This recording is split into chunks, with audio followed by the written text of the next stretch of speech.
નમસ્કાર. પવિત્ર શ્રાવણ માસના આ પવિત્ર દિવસો આપ સૌના માટે સુખ શાંતિદાયી, આનંદદાયી, સ્વાસ્થ્યદાયી, વિકાસદાયી તેમજ કોરોના મુક્તદાયી બન્યા રહે તેવી પરમ કૃપાળુ પરમાત્મા ભગવાન શિવજીના ચરણોમાં, ગુરુ સત્તાના ચરણોમાં પ્રાર્થના. આવો નિત્ય શ્રાવણ સત્સંગમાં આજે આપણે ચર્ચા કરશું હર્ષની, પણ એ પહેલાં 2 મિનિટ માટે એ મહાકાલને વંદન કરીએ. ઓમ ત્ર્યંબકમ યજામહે સુગંધિમ પુષ્ટિવર્ધનમ ઉર્વારુકમિવ બંધનાન મૃત્યુર્મોક્ષેયમામૃતા. મૃત્યુંજય મહાદેવ ત્રાહી મામ શરણાગતમ જન્મ મૃત્યુ જરા વ્યાધિ પીડિતમ કર્મ બંધને અખંડ મંડલાકાર વ્યાપ્તમ યેન ચરાચરમ તત્પદમ દર્શિતમ યેન તસ્મૈ શ્રી ગુરુવે નમઃ. ઓમ મહાકાલ સત્તાય નમઃ. ઓમ ગુરુ સત્તાય નમઃ. ઓમ પરમાત્મ સત્તાય નમઃ. આવાહયામિ, સ્થાપયામિ, પૂજયામિ, ધ્યાયામિ, તતો નમસ્કારં કરોમિ. ઓમ આયાતુ વરદે દેવી ત્ર્યક્ષરે બ્રહ્મવાદિની ગાયત્રૈ છંદસ્યામાતઃ બ્રહ્મયોનિર્નમોસ્તુતે. યા દેવી સર્વભૂતેષુ માતૃરૂપેણ સંસ્થિતા. નમસ્તસ્યૈ નમસ્તસ્યૈ નમસ્તસ્યૈ નમો નમઃ. પવિત્ર શ્રાવણ માસમાં દિવ્ય સત્સંગામૃત ચાલી રહ્યું છે. શ્રાદ્ધ ભાગ 2 આ ત્રીજું ચિંતન આપણે લઈ લેશું. ત્રીજું ચિંતન છે હર્ષ. અદ્ભુત ચિંતન છે. મારું અને તમારું જીવન પરિવર્તન કરે એવું દિવ્ય ચિંતન છે. આપ સૌને નમ્ર પ્રાર્થના કરું છું કે ઋષિ સંદેશના માધ્યમથી નિષ્કામ ભાવે જ્યારે આવું દૈવી ચિંતન પહોંચ્યું છે ત્યારે આપ સૌ આ ઋષિ સંદેશને સબસ્ક્રાઈબ કરી આ દિવ્ય સંદેશને, આ શ્રાવણ સત્સંગને પોતાના સ્નેહી, સ્વજન, ગ્રુપ, સર્કલ જનજનમાં ફોરવર્ડ કરી દૈવી સંસ્કૃતિ, ઋષિ સંસ્કૃતિ, સતયુગી સંસ્કૃતિ લાવવામાં સહભાગી બનશો એ જ અપેક્ષા સહ આવો આજનું દિવ્ય ચિંતન હર્ષ. બેટા, તું મારું સંતાન છે એ યાદ રાખજે. સંતાનનો અર્થ ખબર છે? સમ્યક તનોતિ એટલે બાપના ધ્યેયનો સારી પેઠે વિસ્તાર કરે તે સંતાન. પરંતુ બાપ પાસે કંઈ ધ્યેય હોય તો વારસામાં આપે ને સંતાનને. બાપ પાસે જ જો ધ્યેય ન હોય તો, અને એટલે જ આપણામાં કીધું છે ખુદ માવતર જો દે નહીં ધ્યાન, બાળક ક્યાંથી બને મહાન. જો બાપ પાસે જ કાંઈ ધ્યેય ન હોય તો સંતાનને વારસામાં શું આપે? ન હોય તો સંતાન વિસ્તાર પણ શાનો કરે? પુત્ર અને સંતાનમાં આ જ મહત્વનો ફેર છે. બાપના ધ્યેયને વિસ્તારે તે સંતાન, અને જન્મીને જીવડા જેવો મરે તે પુત્ર. મૃત્યુ શૈયા ઉપર બેઠેલો એક વૃદ્ધ પંડિત પોતાના 7-8 વર્ષના પુત્રને પાસે બોલાવી ઉપર મુજબ આ બધું કહેતો હતો. અને તે આગળ પણ બોલ્યો છે, બેટા, હું જાણું છું તારા માટે મેં કઈ વારસો નથી મૂક્યો. મારી પાસે તિજોરી નથી, ધન દોલતનો હિસાબ આપવા જેવું પણ કશું કંઈ નથી. પરંતુ જીવનનો હિસાબ આપું છું તે તું સાંભળી લે બેટા. આટલું બોલતા બોલતા તો તેનો શ્વાસ ચડ્યો. જરા આરામ લઈ વળી પાછો એને બોલવાનું ચાલુ રાખ્યું. બેટા, ભગવાને આ મનુષ્ય દેહ આપ્યો છે, એને તું સાર્થક કરજે. આ માનવ જીવન લઈ હું અહીંયા આવ્યો હતો. લોકોને ઈશ્વરાભિમુખ કરવામાં, સુસંસ્કૃત બનાવવામાં અને સાથે સાથે ભક્તિ કરી પોતાનો વિકાસ સાધી લેવામાં મને બહુ આનંદ મળતો હતો. તે કરતાં કરતાં તો હું આજ ઘરડો થઈ ગયો. ખરું કહું તો તે બધા જ દૈવી કાર્યોની તું પ્રસાદી છે. પણ બેટા, આવા કાર્યો માટે 2 વાત ખાસ જરૂરી છે. આ 2 વાતને તું કદાપી ભૂલશો નહીં. ભૂલીશ નહીં, ભૂલતો નહીં. મારી પહેલી વાત છે, તું જે કંઈ બોલે તેને જીવનમાં આચરવાનો પ્રામાણિક પ્રયત્ન કરજે. તે જીવનમાં ખાસ ઉતારજે. અને બીજી વાત, તું પંડિત બનજે. હું પંડિત ન બની શક્યો તે મારી ઉણપ હતી. તે ઉણપ બેટા તું કાઢી નાખજે. બેટા, હું પંડિત ન હતો, તેથી તો લોકોએ મારું અપમાન કર્યું. રાજાના દરબારમાં પંડિતોએ મારું અપમાન કર્યું. અને મને દુઃખ, એનું મને દુઃખ નથી બેટા. પરંતુ લોકો પ્રભુથી વિમુખ થયા, ઈશ્વરથી વિમુખ થયા, ઈશ્વર કાર્યથી વિમુખ થયા. લોકોનું કામ હું કરી શક્યો નહીં બેટા, તેનું મને બહુ દુઃખ છે. પંડિતોએ મારું અપમાન કર્યું, તેથી લોક કલ્યાણના કાર્યને હાનિ પહોંચી છે. લોક કલ્યાણના કાર્યમાં રહેલી આ ઉણપ બેટા તારે પૂરી કરવાની છે.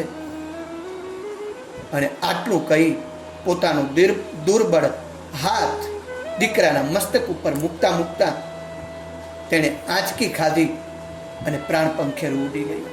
ભાગ્યશાળી છે પુત્ર કે આવા દિવ્ય ચિંતન આપનાર એને બાપ મળ્યા છે. અને ભાગ્યશાળી છે એ પુત્ર કે જે તેની વાતો સાંભળે એવું શ્રેષ્ઠ સંતાન મળ્યું છે. તે પંડિતનું નામ હીર પંડિત હતું. કાશીમાં તે રહેતો હતો. બહુ ભણેલો ગણેલો ન હતો, પણ લોકો સદાચારથી જીવે, સુસંસ્કારિતાથી જીવે અને ભગવાનને ભૂલે નહીં એ માટે એણે પોતાની બધી જ શક્તિ વાપરતો. હીર પંડિત લોકોમાં જઈ બેસતો, લોકોને જીવનનું મૂલ્ય સમજાવતો. કઈ રીતે સમજાવતો? હું ખીલું ને બીજાને ખીલાવું, પ્રભુ પ્રેમનું વસંત ગીત ગાવું. ખાતરી છે મને પ્રભુના સહકારની, માનું છું તેથી હું મસ્તી બહારની. એના સહારે જીવન ખીલાવું, પ્રભુ હું ખીલું ને બીજાને ખીલાવું. પ્રભુ પ્રેમનું વસંત ગીત ગાવું. એના સામીપ્યની સમજથી હૈયું ભર્યું, એકલતા લાગે ના લાગે હર્યું ભર્યું. એના ચરણોમાં મનડું મિલાવું, પ્રભુ પ્રેમનું વસંત ગીત હું ગાવું. એનું સાનિધ્ય સદા એનો સંગાત છે, એટલો વિશ્વાસ છે કે એ જ મારો શ્વાસ છે. એના સંગ તણો હું રંગ સદા માણું, પ્રભુ પ્રેમનું વસંત ગીત ગાવું. વસ્ત્ર ને શરીર સમો ઢીલો સંબંધના, ત્વચાનો શરીર સંગ અક્ષત સંબંધ આ. દ્વૈતમાં અદ્વૈત રંગને ખીલાવું, પ્રભુ પ્રેમનું વસંત ગીત ગાવું. આમ લોકોને જીવનનું મૂલ્ય સમજાવતા, જીવનની સાર્થકતા સમજાવતા આ હીર પંડિત. સર્વ સામાન્ય લોકોને જીવનના આદર્શોની ખબર હોતી નથી.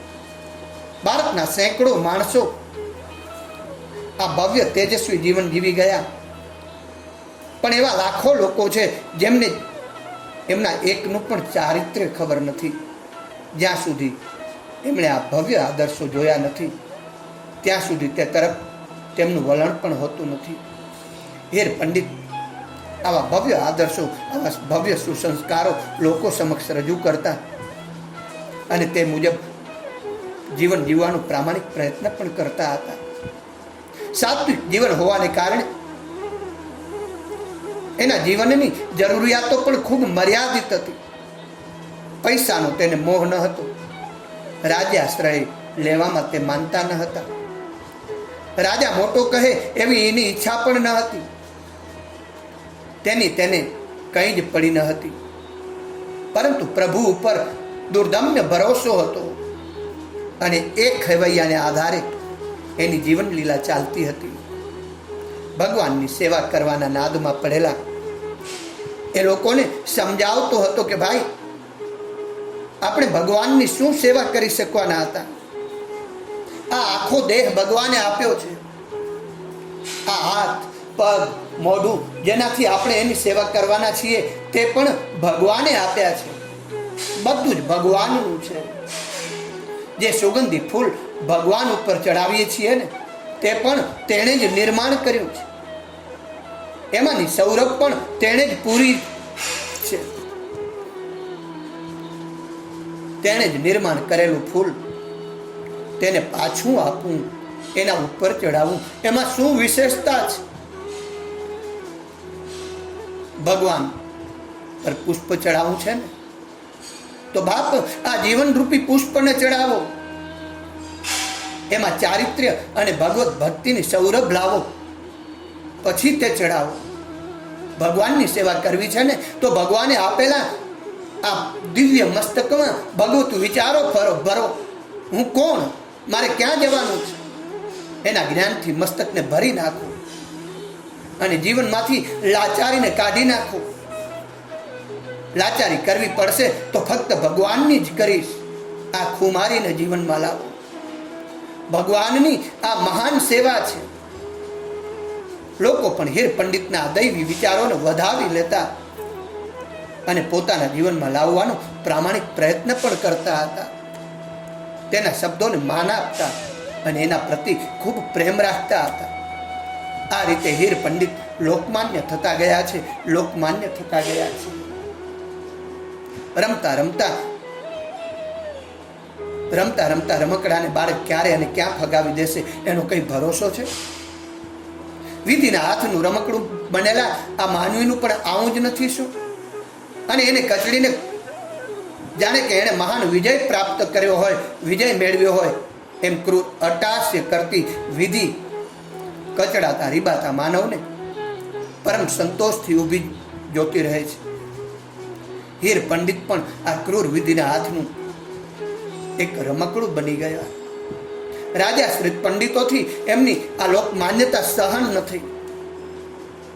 પંડિતો અને વિદ્વાનોમાં એક બહુ મોટો દોષ હોય છે. એમના અંતઃકરણમાં અસૂયા એટલે કે ઈર્ષા અને એમના મન મત્સરથી ભરેલા હોય છે. એમનાથી બીજા કોઈ પંડિતનો ઉત્કર્ષ વિકાસ સહન થતો નથી, પ્રગતિ સહન થતી નથી.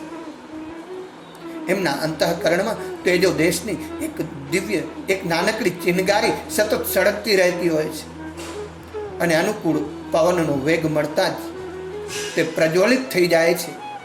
રાજાશ્રિત પંડિતોએ હીર પંડિતનો ઉપહાસ કરવાની શરૂઆત કરી છે, પરંતુ હીર પંડિતે તેની ઉપેક્ષા કરવા માંડી છે. એ તરફ ધ્યાન નથી આપતું. સજ્જન પુરુષો નિંદા ઈર્ષા તરફ ધ્યાન આપતા નથી અને એમાં તે વિજયી પણ થયા છે, પરંતુ તે વિજય રાજાશ્રિત પંડિતોની નિદ્રા જ હરી લીધી છે, ઊંઘ હરામ કરી દીધી છે. અનિદ્રા તો માનવીના મનને દુષ્કર્મો તરફ પ્રેરે છે. આ પંડિતો પણ એના ભોગ બન્યા છે. હવે એમને હીર પંડિતને લોકોની નજરમાંથી ઉતારી પાડવાનું કાવતરું રચ્યું છે. માનવીને ઉતારી પાડવાના બે રસ્તા, એક તો એના શીલ ઉપર હુમલો કરો અને બીજું તે વિદ્વાન નથી પણ મૂર્ખ છે એમ લોકોના મગજમાં ઠસાવો. આ પંડિતોને બીજો માર્ગ અનુકૂળ લાગ્યો. તેમણે 10-15 છોકરાઓને ઊભા કર્યા છે, તૈયાર કર્યા છે અને હીર પંડિતની સભામાં જઈ અને વિક્ષેપ નાખવા માટે ઉત્તેજિત કર્યા છે. જ્યાં જ્યાં પણ હીર પંડિતની સભા થાય ત્યાં ત્યાં ટીખળખોર છોકરાઓ હા હા હી હી કરતા કરતા ઊભા થઈ જાય અને હીર પંડિતના ઉપહાસ કરે. ચાલુ સભાએ તેમને અટપટા પ્રશ્નો પૂછે. હીર પંડિત અભણ હોવાને કારણે જવાબ આપી શકે નહીં. પહેલા તમે વિદ્યા ભણો, પછી બીજાને ભણાવવા નીકળો. આમાં ટીખળખોર ટુકડી કે આમ કહી અને તેમની ઠેકડી ઉડાડે. 4 બીજાને ભણાવવા નીકળો, આમ કહી અને તેની ઠેકડી ઉડાડે.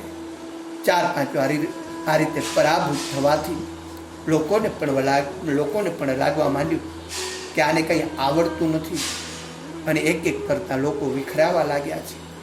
લોક માનસ જ કંઈક આવું વિચિત્ર છે. એક દિવસ પોતાને પ્રિય વ્યક્તિને ફૂલોનો હાર પહેરાવવા માટે પડાપડી કરશે અને બીજા દિવસે તેને ખાહડા મારતા પણ પાછી પાની નહીં કરે. લોકોને નાદે ચડ્યા, કુટુંબીઓને નાદે ચડ્યા, તેમને સારું લગાડવાના નાદમાં પડ્યા કે મુવા સમજો, મરી ગયા સમજો. ક્યારે ક્યાં ફૂટકી પાડે એનો કંઈ ભરોસો નહીં. હીર પંડિત અપમાનિત થયા છે. તેમની લોકપ્રિયતા ઘટવા લાગી છે.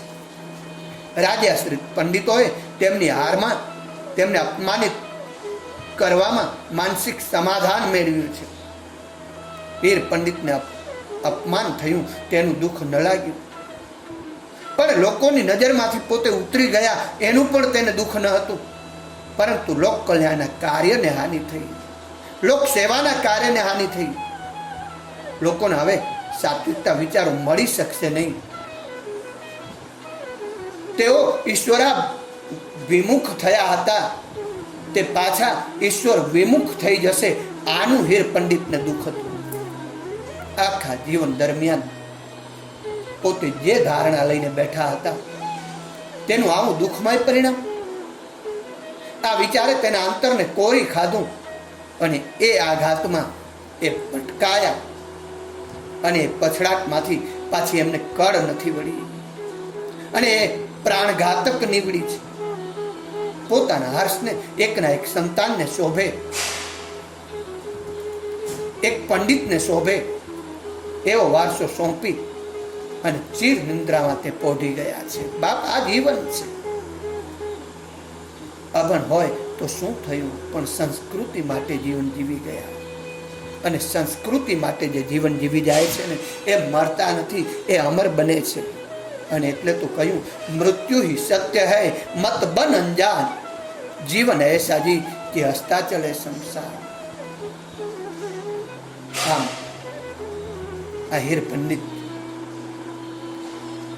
એક સંતાનને શોભે, એક પંડિતને શોભે એવો હાર, એવો વારસો પોતાના સંતાનને હર્ષને સોંપી ચીર નિંદ્રામાં પોઢી ગયા છે.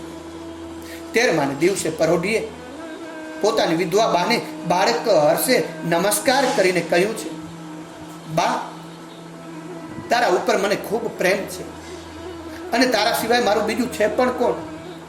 આટલું બોલતા બોલતા તેની આંખો ભીંજાઈ ગઈ છે. વિધવા માતા પોતાના એકના એક દીકરાને હૈયા સરસો ચાંપી અને ચોધાર આંસુએ રડવા લાગી છે. બેટા, મારું પણ તારા સિવાય કોણ છે? પણ બા, તને યાદ છે ને કે મારા પિતાએ મને પંડિત થવા કીધું હતું, મારે વિદ્વાન થવું છે. બા, તું મને રજા આપ. આવેશમાં માતાની ગોદમાંથી તે છૂટો થયો, માતાને પગે લાગી તે ગુરુ ઘરે જવા નીકળ્યો. માં આંસુ ભરી આંખે પોતાના દીકરાને જોઈ રહી છે. ગુરુએ આ નાના બાળકની આંખમાં કૃત નિશ્ચયતા ઓળખી એના ધ્યેયને સમજ્યા છે અને પ્રેમથી પાસે બેસાડી તેને સાંત્વના આપ્યું છે, સાંત્વના આપી છે. હર્ષે હવે અભ્યાસની શરૂઆત કરી. ગુરુકલમ ગુરુકુલમ ક્લિષ્ટમ શરીરને ખૂબ કષ્ટ આપી અને તેણે વિદ્યાભ્યાસ આદર્યો છે, વિદ્યાભ્યાસ કર્યો છે. તેના મગજમાં બસ એક જ વિચાર હતો, એક જ લગ્ન હતી કે મારે ખૂબ ભણવું, વિદ્વાન થવું, પંડિત થવું. રાત્રે 1-1 વાગ્યા સુધી જાગે, સવારના પાઠ ગોખે, ઝાડ નીચે કલાકો સુધી બેસી પક્ષીઓના અવાજને સાંભળે, તેનો પણ અભ્યાસ કરે. ગુરુને લાગ્યું કે આ સાચો જિજ્ઞાસુ છે, માથે પડ્યું છે માટે જ અભ્યાસ કરે છે એવું નથી. ગુરુએ પણ એને પાસે બોલાવી પોતાનું પ્રેમાળ હાથ એના માથા ઉપર ફેરવ્યો છે. બેટા, તું આ જ રીતે અભ્યાસ કરતો રહેજે, મારી બધી જ વિદ્યા હું તને શીખવાડીશ. તેની વિદ્યા માટેની પ્રાંજલતા જોઈને ગુરુએ પણ તેને દિલ ખોલી અને બધી જ વિદ્યા આપી છે. વિદ્યાભ્યાસ કરી ગુરુ ગૃહેથી હર્ષ બહાર નીકળ્યો ત્યારે તેની પાસે લોકોત્તર જબરજસ્ત બુદ્ધિનો કૂદકો હતો. નવા વિચારો અને નવા સિદ્ધાંતો લઈ અને તે બહાર આવ્યો છે. તેના જેટલી બુદ્ધિની પ્રતિભા હજુ સુધી વિશ્વમાં પાકી નથી. આવો બુદ્ધિવાળો હર્ષ રાજ્ય દરબારમાં આવ્યો છે. પંડિતોને આહ્વાન આપ્યું છે, શાસ્ત્રના સિદ્ધાંતો રજૂ કર્યા, શાસ્ત્રનું હૃદય પંડિતો પાસે મૂક્યું અને કહ્યું કે હિંમત હોય તો મારા સિદ્ધાંતોનું ખંડન કરી દેખાડો, યા તો તમારો પરાભવ કબૂલ કરો. પંડિતો તેની વીજળીના ચમકારા જેવી બુદ્ધિ જોઈ અને ડઘાઈ જ ગયા છે. તેમણે કહ્યું, અમે તમારા પ્રશ્નનો જવાબ આપી શકતા નથી, પણ હાર્યા નથી, કારણ કે તમે શું બોલો છો એનું જ આકલન થઈ શકતું નથી. આકલન થાય અને પછી જવાબ ના આપીએ તો અમારો પરાભવ જરૂર ગણાય. તમારી બુદ્ધિ અતિ ગહન છે, અનાકલનીય છે. હર્ષને પોતાની બુદ્ધિનો બોજ લાગવા માંડ્યો. હવે જો વિદ્વાનો અને પંડિતો પાસે પણ મારા વિચારો સમજવાની બુદ્ધિ નથી, તો પછી આ સામાન્ય લોકો મને ક્યાંથી સમજી શકશે? જો મારા વિચારો જ તે ન સમજી શકે તો પછી મારાથી પ્રભુનું કાર્ય કેમ થઈ શકશે? પિતાજીએ અંતકાળે આપેલી આજ્ઞાનું પાલન કેમ થઈ શકશે? તેને તેની વિદ્વતા અને અતિ બુદ્ધિમાં આજે દોષ દેખાણો છે. તેને અકળામણ થઈ છે. માં સરસ્વતીની ઉપાસના કરવા લાગ્યો. સામાન્ય માણસ સરસ્વતી પાસે બુદ્ધિ માંગે, વિદ્યા માંગે, પરંતુ હર્ષે પોતાની બુદ્ધિ ઓછી કરવા માટે માંગણી કરી છે. આખરે માં પ્રસન્ન થઈ છે. એણે માંગણી કરી, માં મારી બુદ્ધિને ઓછી કર. મારા સિદ્ધાંતો બહુ અઘરા છે. આ સિદ્ધાંતો હું પંડિતોને કહી શકતો નથી, અને કહું છું તો પંડિતો સમજી શકતા નથી. તો પછી બિચારો સામાન્ય માણસ ક્યાંથી સમજી શકશે? સરસ્વતીએ એને આશ્વાસન આપીને કહ્યું છે, બેટા હર્ષ, આજ સુધી તું પંડિતોને હરાવવા માટે ભણ્યો. હવે તારા આ સિદ્ધાંતો તું જીવનમાં લઈને જા તો તે સરળ થશે. જ્યાં સુધી એ સિદ્ધાંતો જીવનમાં ઉતરતા નથી ત્યાં સુધી એ સહેલા લાગતા નથી. આજે બધા વાતો તો મોટી મોટી કરે છે, જુદા જુદા વાદોની ચર્ચા કરે છે, ઈશ્વરવાદ, ભૌતિકવાદ, સમાજવાદ, દ્વૈતવાદ, અદ્વૈતવાદ વગેરે વગેરે. પરંતુ તે વિચારો સહેલા થઈ લોકમાનસ સુધી પહોંચતા નથી. એ સરળ થઈ માનવ સુધી પહોંચતા નથી. તેને સરળ બનાવી લોકો સુધી પહોંચાડવામાં જ ખરી બુદ્ધિમત્તા છે. અર્થ સમજ્યા વગર, પચાવ્યા વગર વેદાંતીઓ વેદાંત કહે છે, અને પરિણામે તે તત્વજ્ઞાન સહેલું બનાવી લોક હૃદયમાં લાવી શકાતું નથી. જ્યાં સુધી ભગવાન ઉપર 17 આનાનો દ્રઢ વિશ્વાસ ન હોય, જ્યાં સુધી પોતાના જીવનમાં તે આવ્યું ન હોય, ત્યાં સુધી તે લોક ભોગ્ય થઈ શકતું નથી. પંડિતો તે જીવનમાં લાવતા નથી, તેથી તે દુર્બોધ બને છે. તે સિદ્ધાંતો પચતા નથી, તેની દુર્ગંધ આવે છે. અને હર્ષ આ વાત સમજી ગયો. એ મુજબ એણે જીવન બનાવ્યું છે. અતિ ઉચ્ચ તત્વજ્ઞાન તે સુંદર ભાષામાં હવે સમજાવવા લાગ્યો છે. તેની પાસે લોકોત્તર પ્રતિભા હતી, લોકોત્તર વિદ્વતા હતી, અને એને કારણે એનો બધે જ સત્કાર થવા લાગ્યો છે. ફરતા ફરતા તે જયચંદ રાજાના દરબારમાં આવી ચડ્યો છે. ત્યાં રૈયતની ક્ષુદ્રતા અને લાચારી જોઈ અને તેને દુઃખ થયું છે. તેણે રાજાને કહ્યું, હે રાજા, મદે સ્ત્રીને અસ્ત્ર બનાવ્યું, પણ તું તો અસ્ત્રને સ્ત્રી બનાવે છે. તેની ટકોર રાજા સમજી ગયો. તેની વિદ્વતા જોઈ રાજા ખુશ થયો. જે પંડિતોએ તેના પિતા હીર પંડિતને પજવ્યા હતા, દુઃખી કર્યા હતા, તે પંડિતો આજ હર્ષને પગે પડ્યા છે. એમણે માફી માંગી છે અને કહ્યું છે, અમે મૂર્ખ હતા. અમારી મૂર્ખાઈના લીધે તમારા પિતાજી બહુ હેરાન થયા છે, બહુ દુઃખી થયા છે. એક સુંદર દૈવી કાર્યને અમે ધક્કો પહોંચાડ્યો, પરંતુ આજે એ ખોટો ગમન અમે કાઢી નાખ્યો છે. અમને ક્ષમા કરો. હર્ષે વેદાંત ઉપર અપ્રતિમ ગ્રંથ લખ્યો છે. તેનું નામ ખંડન ખંડ ખાદ્ય. આ ખંડન ખંડ ખાદ્ય આખા ભારત દેશમાં 2-5 પંડિતોએ તેનું મુખાવલોકન કર્યું હશે. એટલો એ કઠણ ગ્રંથ છે, અને તે પણ સરસ્વતી પાસેથી શિખામણ લીધા પછી લખાયેલો આ દિવ્ય ગ્રંથ છે. આ ગ્રંથ એ પૂરા વિશ્વમાં અજોડ ગ્રંથ છે. જર્મન યુનિવર્સિટીના વિદ્વાનોએ બધા ઉત્તમ ગ્રંથોનું ભાષાંતર કર્યું છે, પરંતુ આ ગ્રંથનું ભાષાંતર કરવાનો પ્રયત્ન તેમણે પણ પડતો મૂકવો પડ્યો છે. વેદાંતમાં બ્રહ્મસૂત્ર એ પણ કઠણ ગ્રંથ છે. તેનો બીજો અધ્યાય સહેલો છે.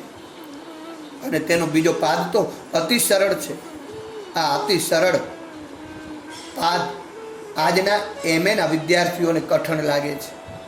બ્રહ્મસૂત્ર કરતાં વાચસ્પતિ મિશ્રની ભામતી વધુ કઠણ છે.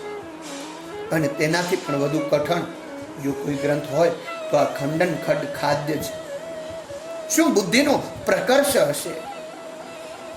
રાજાએ હર્ષને કહ્યું છે, તમારો આ ગ્રંથ અલૌકિક છે, પણ સામાન્ય માણસ સમજી શકે તે માટે તમે એકાદ કાવ્ય લખો કે જે વાર્તા રૂપે હોય, છતાં પણ તેમાં વિશિષ્ટ દ્રષ્ટિ હોય.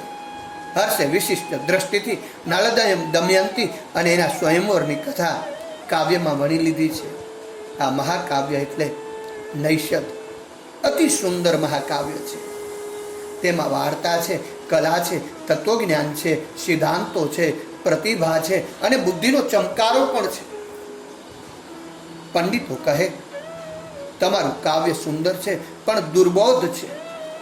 હર્ષ કહે, કદાચ તે કઠણ હશે પણ દુર્બોધ નથી. હવે આ ઘટના ખૂબ વિવાદાસ્પદ બની છે. આનું સાચું મૂલ્યાંકન કોણ કરે? અને કાશ્મીરમાં સરસ્વતીનું મંદિર હતું, તે જીવતું જાગતું દૈવત પણ હતું. એવી માન્યતા હતી કે તે મંદિરમાં પુસ્તક મૂક્યા પછી 24 કલાકમાં તે પુસ્તક વિશે સરસ્વતી ખુદ નિર્ણય આપતી. જો લોકભોગ્ય હોય તો 24 કલાક પછી પણ પુસ્તક મંદિરમાં તે સ્થિતિએ તે જ રીતે રહેતું, અને જો લોકભોગ્ય ન હોય તો આખું પુસ્તક મંદિર બહાર ફેંકાઈ જતું. 500 વર્ષ દરમિયાન ઘણા બધા ગ્રંથો લખાયા, પણ કોઈએ પણ એક ગ્રંથ આ મંદિરમાં મૂકી પોતાના ગ્રંથની ચકાસણી કરાવી ન હતી. દરેકના મનમાં ડર હતો કે કદાચ વખતે મારું પુસ્તક બહાર ફેંકાઈ જાય તો મારી આબરૂના કાંકરા થાય. માટે આ જાણી બૂજીને કોઈ અપયશ શા માટે વહોરે? પરંતુ હર્ષ તૈયાર થયો છે. મંદિરમાં જઈ માં સરસ્વતીની સામે શાંતિથી બહાર બેઠો છે. માં સરસ્વતીના ચરણોમાં પુસ્તક રાખ્યું છે. એને આત્મવિશ્વાસ હતો કે આ સારું પુસ્તક સરસ્વતી માએ અપનાવવું જ જોઈએ. મારું પુસ્તક નહીં અપનાવે તો પછી બીજા કોનું અપનાવશે? પરંતુ બીજે દિવસે સવારે હર્ષનો આ ગ્રંથ બહાર ફેંકાઈ ગયો હતો. 500 વર્ષમાં માં સરસ્વતીને ચરણે કોઈએ પણ પુસ્તક નહોતું ધર્યું, અને હર્ષે ધર્યું તો તે બહાર ફેંકાઈ ગયું. પણ હર્ષ નિરાશ થયો નહીં. ઉઠ, ઊભો થા ભારતના બાળ, લઈ લે હાથે જ્ઞાન મશાલ, એ સાદ કરે છે મહાકાલ, એ સાદ કરે છે મહાકાલ. સંતાન સિંહનું હોવા છતાં પામર પશુતમ તુજ સ્થાન રહ્યું. ઉઠ થા, ઊભો કર સ્વરૂપ ભાન, તું છે સ્વયં કેસરી કરાલ, એ સાદ કરે છે મહાકાલ, એ સાદ કરે છે મહાકાલ. 500 વર્ષમાં કોઈએ પોતાનું પુસ્તકમાં સરસ્વતીના ચરણે નહોતું ધર્યું, અને આજે હર્ષે ધર્યું તો તે બહાર ફેંકાઈ ગયું. છતાં પણ હર્ષ નિરાશ થયો નથી. ભારત એ વીરોનો દેશ છે. અપયશને પણ હિંમતથી વધાવનારા આ વીર પુરુષોનો દેશ છે. હર્ષ પોથીના બધા પાના ભેગા કરી માં સરસ્વતીની પાસે ગયો છે અને કહ્યું છે, માં, જ્ઞાનના બારામાં તારી બુદ્ધિ હવે ગરડી થઈ ગઈ છે. પરીક્ષા કરવા માટે તારી બુદ્ધિ હવે બુઢી થઈ ગઈ છે, બુઠ્ઠી થઈ ગઈ છે. પોતાની બુદ્ધિમાં કેટલો બધો જબરજસ્ત આત્મવિશ્વાસ છે આ હર્ષને. આટલો બુદ્ધિનો પ્રકર્ષ કે સાક્ષાત સરસ્વતીને પણ સંભળાવી દીધું કે તમારી બુદ્ધિ હવે ઘરડી થઈ ગઈ છે, તમારી બુદ્ધિ હવે બુઠ્ઠી થઈ ગઈ છે. કોઈ ઠેકાણે પાક્યો નથી આવો તેજસ્વી બુદ્ધિવાળો વીર. આખા વિશ્વમાં આ અદ્વિતીય ચરિત્ર છે. અને આપણે બધા બહુ સૌભાગ્ય છીએ કે ઋષિ સંદેશના માધ્યમથી આ દિવ્ય ચરિત્ર નિષ્કામ ભાવે આપ સૌના સુધી પહોંચાડવામાં આવી રહ્યું છે. અદ્ભુત, પૂરા વિશ્વમાં અદ્વિતીય ચરિત્ર આ હર્ષનું છે. નિષ્કામ અને નિર્ભય માણસ જ સાક્ષાત સરસ્વતીને બે શબ્દો કહેવાની ધૃષ્ટતા કરી શકે. આ એની ઓજસ્વી વાણી હતી, તેજસ્વી વાણી હતી. આત્મગૌરવનો શુદ્ધ રણકો એમાં પડતો હતો. પોતાના ગ્રંથમાં કઈ ઉણપ છે, કઈ ઓળખ છે તે માનવાને તે તૈયાર નથી. તેના આત્મવિશ્વાસથી સરસ્વતી દેવી પ્રસન્ન થયા છે અને કહ્યું છે, બેટા, તારું આ કાવ્ય સુંદર છે, દિવ્ય છે, અલૌકિક છે, લોકોને માર્ગદર્શન મળે એવું છે, પણ તેમાં બુદ્ધિનો ચમકારો છે, પ્રતિભાનો વિલાસ છે. તો પછી તે બહાર કેમ ફેંકી દીધું? હર્ષે માં સરસ્વતીને પૂછ્યું છે. 11મા સર્ગમાં 66મા શ્લોકમાં તે મારે માટે વિષ્ણુ પત્ની શબ્દ વાપરી મારા કૌમાર્યનું અપમાન કર્યું છે. મારું સ્વાતંત્ર્ય અનાદિકાળથી વેદોએ માન્ય કર્યું છે. બુદ્ધિ વિચાર સ્વતંત્ર રહેવા જોઈએ. આ ઋષિઓના સિદ્ધાંતને તે ફોક ઠરાવ્યો છે અને તેથી મેં આ કાવ્યને ફેંકી દીધું છે. ત્યારે હર્ષ કહે છે, બા, માં, તને યાદ છે એક દિવસ તું શાંત બેઠી હતી, તારા દિલમાં હૈયા વરાળ હતી, તને કોઈનું બંધન ન હોવાથી પંડિતો તને દાસી બનાવતા, ક્ષુદ્ર સ્વાર્થ માટે, પેટ ભરવા માટે તને પંડિતો વેચતા આવી રીતે તારો ઉપયોગ કરવા લાગ્યા. ત્યારે તને બહુ દુઃખ થયું. ત્યારે તારા મનમાં એવી કલ્પના આવી કે આના કરતાં તો હું કોઈના બંધનમાં હોત તો. અને તારા મનમાં આ બળતી રહેલી મેં આ વાત લખી છે. તું પરતંત્રતા સ્વીકારે તો પણ તે ભગવાનની જ સ્વીકારે, અને તેથી તને મેં વિષ્ણુ પત્નીનું સંબોધન કર્યું છે. માં, તારા દિલની વાત દુનિયાને ભલે ખબર ન હોય, પણ મને તારા ઉપાસકને ખબર ન હોય તે કેમ બને? નહીં તો હું તારો ઉપાસક છે. માં,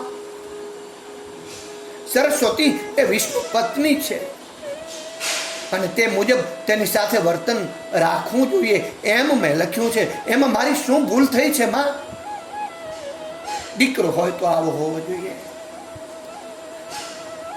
માં સરસ્વતીએ, માં જગદંબાએ, સાક્ષાત સરસ્વતીએ આ બેટા હર્ષને આલિંગન આપ્યું છે, કાવ્ય ઉપાડી માથે મૂક્યું છે. સરસ્વતીને ભગવાન જોડે બાંધવામાં પણ સુંદર ભાવના છે અને સરસ્વતીને તે માન્ય હોવાથી તે કાવ્યને માં સરસ્વતીએ ખુદે પોતાના મસ્તકે ચડાવ્યું છે, માથે લીધું છે. આજે સરસ્વતીની ઉપાસના કરવા વાળા કેટલા? યુનિવર્સિટીમાં, કોલેજોમાં પણ ભોગ પ્રધાન શિક્ષણ અપાય છે. વિદ્યા માત્ર સ્વાર્થ માટે વપરાય છે. આવા ક્ષુદ્ર અને હલકા હેતુ માટે જ્યાં વિદ્યા વપરાતી હોય ત્યાં જીવન વિકાસ ક્યાંથી સંભવી શકે? આટલું ભણતર હોવા છતાં પણ જીવનમાં સમાધાન નથી, શાંતિ નથી, સ્વાસ્થ્ય નથી, આનંદ નથી, વિકાસ નથી. કારણ કે સરસ્વતીને વિષ્ણુ પત્નીને પોતાની બા સમજીને ઉપાસના થતી નથી, પોતાની મા સમજીને ઉપાસના થતી નથી. તે તો મારી ભોગદાસી છે. આ ક્ષુદ્ર વ્રતિથી વિદ્યા મેળવવાનો પ્રયત્ન થાય છે. તેથી સરસ્વતી ભગવાન જોડે જોડાઈ જાય ત્યારે વિકાસ થાય. વિદ્યાની સાથે સાથે ભગવત વિચારો જો ન હોય તો કલ્યાણ અને વિકાસની વાતો ન ભૂતો ન ભવિષ્યતી જેવી થઈ જાય છે. તેથી સાચી વિદ્યાની ઉપાસના એ જ કે જ્યાં ભગવાન જોડે બંધાયેલી વિદ્યાને પોતાના જીવનમાં અને બીજાના જીવનમાં લઈ જવાનો નિસ્વાર્થ પ્રયત્ન થતો હોય. ધન્ય છે એ હર્ષને કે ખુદ સરસ્વતી સામે પડકાર કરી, માં સરસ્વતીની સામે પડકાર કરી અને તેની ભૂલ દેખાડવાની હિંમત ધરાવે છે. અને કેટલા દુઃખની વાત છે કે જે દેશમાં આવા નરરત્નો પાક્યા હોય તે જ દેશના પંડિતો આજે લાચાર દૃષ્ટ બુદ્ધિથી, બુભુક્ષિત દ્રષ્ટિથી પરદેશ સામે મીટ માંડીને બેઠા છે. પોતાના અષ્ટકાવ્યનો માં સરસ્વતીએ સત્કાર કર્યો, છતાં કાશ્મીરના લોકોને તેની જાણ ન હતી. કાશ્મીર અજાણ્યો દેશ છે, કોઈ ઓળખે નહીં. અને હર્ષ પોતે સામેથી ચાલી રાજ્યના દરબારમાં જાય નહીં. આ સ્થિતિમાં શાંતિથી નદી કિનારે ચિંતામણીનો જપ કરતો કરતો હર્ષ બેઠો હતો. એટલામાં ત્યાં બે કાશ્મીરી સ્ત્રીઓ ઝઘડવા લાગી છે. કાશ્મીરમાં જેમ નિસર્ગનું સૌંદર્ય છે તેમ ત્યાંની લલનાઓ પણ સુંદર છે. હર્ષ આ બંને સ્ત્રીઓને જોર જોરથી વાતો કરતા જોઈ રહ્યો છે, સાંભળી રહ્યો છે. ભાષા તો આવડતી ન હતી, પરંતુ જ્યારે તેઓ એકબીજાના વાળ ખેંચવા લાગી ત્યારે એને એમ થયું કે આ નક્કી કંઈક મોટો ઝઘડો હોવો જોઈએ. અપરિચિત ભાષા હોવાથી કંઈ ખબર પડે નહીં, તેથી વચ્ચે પડીને ઝઘડો પણ કેમ પતાવો? તેણે પાછું પોતાના ચિંતનમાં મન પરોવ્યું. એટલામાં ત્યાંથી પસાર થતા સૈનિકે બંને સ્ત્રીઓને છોડાવી અને આ ઝઘડો રાજા સુધી પહોંચ્યો. ત્યારે રાજા કહે છે કે આનો કોઈ સાક્ષી છે? ત્યારે એક સ્ત્રીએ કહ્યું કે નદી કિનારે એક ભાઈ બેઠા હતા અને એ અમારો ઝઘડો સાંભળતા હતા. રાજાએ એ ભાઈને બોલાવવા માટે, એ ભાઈ બીજું કોઈ ન હતું, હર્ષ જ હતા. રાજાએ હર્ષને બોલાવવા માટે સૈનિક મોકલ્યો છે. સૈનિક હર્ષને પકડી રાજ દરબારમાં લઈ આવ્યો. વિધિની પણ કેવી વિચિત્રતા છે! કોને કયે સમયે કઈ રીતે ભેટો કરાવશે એનો પત્તો પણ લાગતો નથી. રાજાએ હર્ષને પૂછ્યું, આ બંને સ્ત્રી ઝઘડતી હતી ત્યારે તમે ત્યાં હાજર હતા? હા, હર્ષે એકાક્ષરી જવાબ આપ્યો. શાના વિશે ઝઘડો હતો? રાજા સાહેબ, એ તો મને ખબર નથી, કારણ કે અહીંની ભાષા મને આવડતી નથી, પરંતુ તે શબ્દોનો ધ્વનિ હું કરી શકીશ. જુઓ, આપ સમજી શકો તો. અને એણે બનેલી બધી જ ઘટનાનું શબ્દાર્થ ખબર ન પડતો હોવા છતાં પણ ધ્વનિ કાઢી દેખાડ્યો. રાજા એનો અર્થ સમજ્યો છે. રાજાએ ન્યાય આપ્યો, પણ આખા દરબારમાં મોટું આશ્ચર્યનું મોજું ફરી વળ્યું. એક પરદેશી અર્થ સમજ્યા વગર, ભાષા આવડ્યા વગર ધ્વનિ પકડી અને યાદ રાખી શકે? રાજાએ પૂછ્યું, તમારું નામ શું? લોકો મને હર્ષ કહે છે. હર્ષે કહ્યું, સરસ્વતી સાથે ઝઘડ્યા તે હર્ષ તો નહીં ને? હર્ષે નમ્રતાથી માથું નમાવી હા પાડી. રાજાએ ખૂબ ધામધૂમથી એનો આદર સત્કાર કર્યો છે. લોકોમાં તેને ખૂબ માન્યતા મળી છે. લોકોએ ખૂબ પ્રેમથી તેને સર્વ કલાનિધિની પદવી આપી છે. રાજાની રાણી પણ થોડી અભ્યાસુ હતી, થોડું ઘણું આવડતું, તેથી આજુબાજુ ખુશામતિયાઓ ફરતા રહેતા. અને આજુબાજુ આ ફરતા ખુશામતિયાઓએ આ રાણીને વિદુષીની પદવી આપેલી હતી. તેને હર્ષનું આ બહુમાન ખૂંચવા લાગ્યું. રાણીને હર્ષનું આ બહુમાન ખૂબ ખૂંચવા લાગ્યું. તેને સતત એમ લાગતું હતું કે આના ગૌરવથી મારી કિંમત ઘટે છે અને આને હલકો પાડું ત્યારે જ હું જપું. મત્સરથી પ્રેરાઈને માનવી શું શું નથી કરતો. રાણીએ તેને પોતાના મહેલમાં બોલાવ્યો. સાંજનો સમય હતો. રાણીએ હર્ષને બે હાથ જોડીને આવકાર્યો છે. ખાસ આ પ્રસંગ માટે સુંદર રીતે શણગારેલા દીવાનખાનામાં બેસાડી અતિથિનો આદર સત્કાર કર્યો છે અને હર્ષને કહ્યું છે, તમે તો સર્વ કલાનિધિ છો, વિદ્વાન છો, સાક્ષાત માં સરસ્વતીના લાડકા દીકરા છો, અને તેથી તો લોકોએ પ્રેમથી તમારું બહુમાન કરી અને સર્વ કલાનિધિની આપને ઉપાધિ આપી છે, પદવી આપી છે. ત્યારે હર્ષ બોલ્યો છે, હું તો માં સરસ્વતીનો નમ્ર ઉપાસક છું. મને કઈ પદવીની જરૂર નથી. જનતાનો અમારા ઉપર પ્રેમ છે. એટલામાં પહેલેથી ગોઠવણ કરી રાખ્યા મુજબ રાણીની પરિચારિકા આવી અને રાણીને પગે લાગી મોજડી પહેરાવા લાગી. ત્યારે રાણીએ કહ્યું, રેવા દે તું દાસી, તું રેવા દે. આ આપણા પંડિત હર્ષ છે ને, તે સર્વ કલાનિધિ છે. એમને બધી જ કલા હસ્તગત છે.